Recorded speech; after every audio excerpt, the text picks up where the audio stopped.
আসসালামু আলাইকুম সবাইকে। এক সিরিয়াল কিলার যাকে সবাই মনে করত মৃত, কিন্তু হঠাৎ করে তার নাম চারপাশে ছড়িয়ে পড়ে। এমনকি যাদের সে খুন করেছিল তারা ফিরে এসেছে তার খোঁজে। আজকের পর্ব ৩৮ হোয়ার ইজ ইয়াশওয়ান্ত, এমন এক রহস্য যেখানে মৃত্যুরও উত্তর হয় না। যশবন্ত এক ঠান্ডা মাথার খুনি যার নাম ছিল আতঙ্কের আরেক নাম। সে ছিল পুলিশের মোস্ট ওয়ান্টেড লিস্টে থাকা ভয়ঙ্কর একজন মানুষ যে প্রায় ৭ থেকে ৮টি খুন করেছিল ঠান্ডা মাথায়। তার খুনের ধরন ছিল অদ্ভুত। প্রত্যেক শিকারকে সে আগে কয়েকদিন অনুসরণ করত, তাদের রুটিন জানত এবং তারপর একদম নিঃশব্দে তাদেরকে শেষ করে দিত, এমনভাবে যেন কেউ বোঝার আগেই সব শেষ।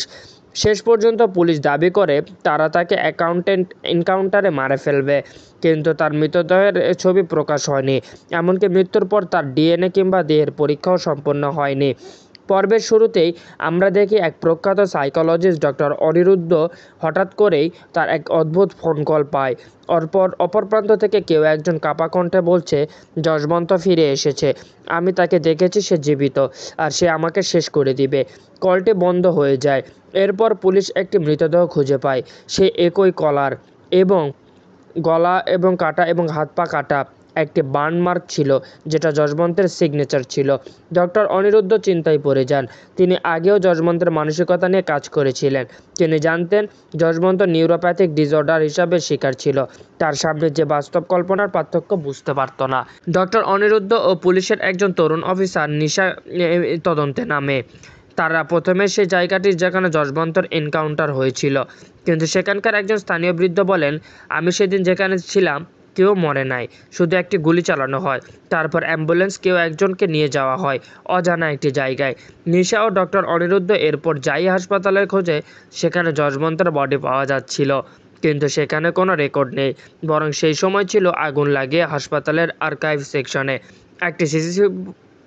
একটি সিসিটিভি ফুটেজ থেকে দেখা যায় সেই রাতের একজন মানুষ হেঁটে বেরিয়ে যাচ্ছেন, মাথা ও মুখ ঢাকা, এবং তার হাঁটার ভঙ্গি হুবহু যশবন্তের মতো। এদিকে শহরে শুরু হয় একের পর এক খুন, আগের মতোই গলা কাটা এবং বাম হাতে বার্ন মার্ক। একজন সাংবাদিক তার ভিডিওতে দাবি করেন এই খুনের ধরন একেবারে যশবন্তের মতো, কিন্তু পুলিশ বলছে সে মৃত।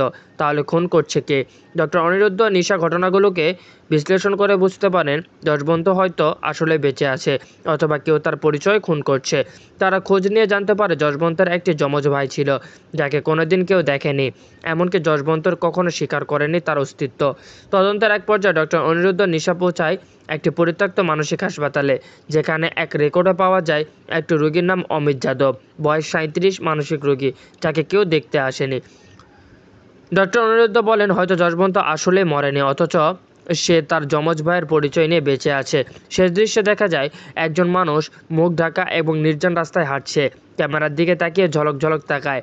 তার চোখে সেই আগুন, সেই মৃত্যুর খেলা। Where is Yashwant? এর উত্তর হয়তো আজও আমরা অজানা, কিন্তু এই পর্ব প্রমাণ করে সব মৃত্যুর চোখে দেখা যায় না। কিছু মৃত্যু ছায়ার মতো ফিরে আসে, প্রতিশোধ, মানসিক বিভ্রান্তি ও ভয়ের রূপ দিতে। আপনার কি মনে হয় যশবন্ত কি সত্যি বেঁচে আছে, নাকি তার নাম ব্যবহার করে আরও কিছু বড় বড় কাজ করছে? কমেন্টে জানান। সাবস্ক্রাইব করুন এবং আরও থ্রিলার গল্পের জন্য চ্যানেলটির পাশে থাকুন। ধন্যবাদ।